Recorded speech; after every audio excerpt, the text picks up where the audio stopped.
everyone! Hey. Welcome to the third episode of our article review. From an undisclosed location. Yes, because we thrive on secrecy. And we have, very deep research Yes, that just cannot be seen for everyone. Right. Well, this week our article was from Frick and Frick, An Ethic of Connectedness, Enacting Moral School Leadership Through People and Programs. It was about essentially the fact that educators deal with a lot of stuff, from curriculum and instruction to facilities to funding, supervision of just a whole bunch of things, and that maybe introducing an ethic of connectedness in the entire realm of leadership could really help school districts. And so towards the end, after explaining what the ethic of connectedness is, the article discusses a school district that actually used that ethic in their everyday lives. Well, in the introduction, there were 5 major ethical frameworks that they used to determine. All right, do you want to do the first one? Our first one is justice. Mm-hmm. Our second one was care. Our third one was critique. The fourth one was community, and the fifth one was profession. Yes. Out of the 5 of these, did you want to go through each one, or just? Yeah. Let's do a quick. Let's do a quick one. Okay. The ethic of justice. Ethic of justice. Okay, that was first. And one position places the individual person as an independent reality prior to social relationships. So this was basically saying that you want to add social. They're trying to add social justice into being a leader, I guess, per se, and social relationships in society as a prior reality to the individual and the person brings the perspectives of a person before they become a leader. They have to intertwine the two together. And in essentially the ethic of justice is, right, the individual self-interest, right, Mm-hmm. is the most important. Right. And the 2 that they also talked about in justice was one view was held with everything people have, including political rights, freedoms, which originated from God. And that was kind of like, being a leader, is it morally right that when you do things, or are you doing things just because, it's by the book and this is how things should be or should go, more like a court system type of deal. But with children, I think that they're trying to mesh the 2 together to give a happy medium. So. All right. So then the second one was the ethic of care. And then the ethic of care, it's essentially saying that it's you are somebody or it's an ethic that you make decisions based off of others. So you have all the decisions are based off of the community, and the perspective of looking at the integrity or the human relationship is the most important. So once again, the ethic of justice, which was the individual or self-interest of the individual. Then the ethic of care, which is the self-interest, the relational interest. And they thought more with care was more, they connected it with mainly women kind of, and it was about empathy, saying that, women are usually empathetic about things and they can bring a certain level of understanding that most men won't. But I didn't know if I kind of took that as being, sexist or not, but it was still a good thought. Some leaders don't think like that. All right. Then the next one was critique. In critique, the perspective, it's the ethic of critique. So once again, the ethic of justice, ethic of care, ethic of critique. Mm-hmm. This one, perspective within educational leadership. It's beyond the interpersonal relationship and serves as a moral posture and examination of the larger social institutional dimensions of life. Essentially saying that not just about the relationship between me and you or the relationship with self, but the ethic of critique was along the lines of, okay, it's employed. It's pretty much about not just about human freedom, mm-hmm. but about what are the laws that set, or the parameters that are set for the community as well as the individual. And it also, again, gives insight into moral life. It's, essentially as it pertains to issues of social justice, again, trying to merge the 2. All right.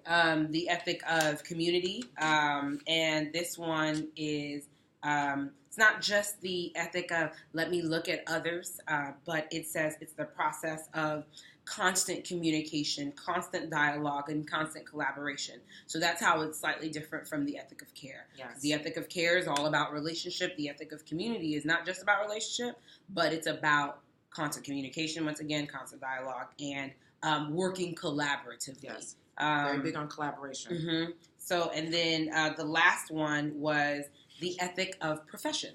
And this one is essentially 3 in 1. It was the ethic of justice, the ethic of care, and the ethic of critique all together. And the main tenet of the ethic of profession was that it is in the whatever is in the best interest of students, and that's based off of Walker in 1998 in their research. Out of the 5, I believe my favorite was the community one. Okay. All right. What do you think? I will let you know. Oh.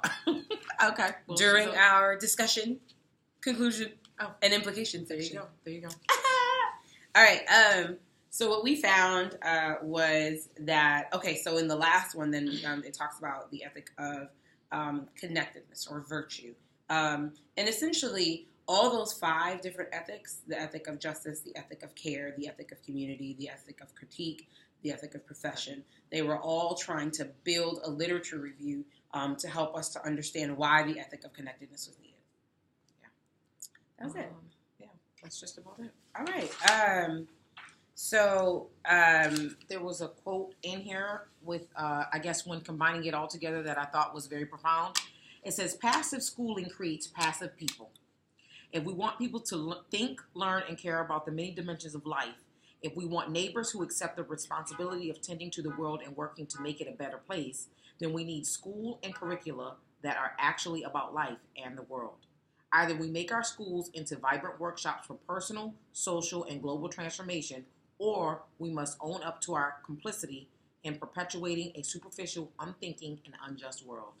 And if that doesn't say it all in a nutshell, it's pretty much, that's the reason why the ethic of connectedness is needed. Yeah. Most oftentimes, I don't think that it's well viewed or well accepted by the leader, but I think to become a transformative leader, that happens. That's what you need. Yeah. All right. So in the findings, essentially, they visit the Mountain View. The Mountain School District in Pennsylvania, majority white. They decide to focus on fostering the desire to learn and the ethic of connectedness. Mm-hmm. And a lot of it's done through the businesses in the town, mm-hmm. where they bring the people together and, adding to the environment of the school social mm-hmm. realm. And so, of course, that brings them all together. Everybody's tied, even though it's a small business. They're all tied together. They ended up bringing in community members for mentoring. They opened up, what was it? I'm sorry. They had students, what was I going to say? I'm sorry. They had students who were struggling.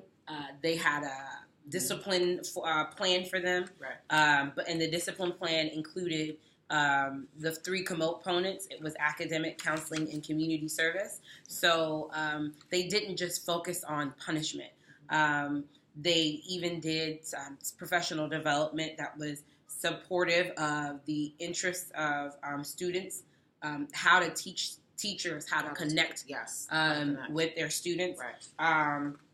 And eventually we found that in this, the Mountain School District had really positive results when they interviewed their current students. They interviewed alumni.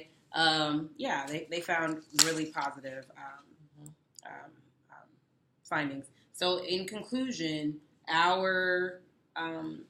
what they were saying was that in order for the beautiful quote that she read to really take hold, we have to be serious about the ethic of connectedness. But personally, going back to your question of the 5, which one, I'm definitely care, all the way. It's not even a little bit. Dr. Hairston, Man, he was profession. The ethic of profession. Oh, yeah, definitely. He always says, Always what is in the best that. interest? I mean, every time we say something, he's like, That's you're in right. the weeds, you're in the weeds. You're in the weeds. What are your takeaways? What are your takeaways? You got to go back. What is in the best interest of students? Right. And always stay professional. Ooh. So that's what I got from the article. I actually was empowered by it. I found that I really like this article. oh yeah, a lot of the things that we think of intuitively, or we want to do intuitively. Yes. I think that this article. And I'm wondering if a man were to read this article, if they would feel the same way that we have taken it, because it's so humane. It's so personal. It comes from a personal sense instead of just kind of like clear cutthroat like that. Yeah. No, it takes time with people. It nurtures each it's about other. Relationship. It's about relationship building, basically. Yeah. So, and I'll be one more sentiment, and I'm going to shut up. In the AASA, we were doing a project, and we were asked about what is our framework as a superintendent. And I truly believe now that my framework as a superintendent, before it was care, but now it's the ethic of connectedness. Connectedness, for sure. Me too. All right. That ends our episode. See you later, guys. See you next time from an undisclosed location. The twinsies. Bye, y'all.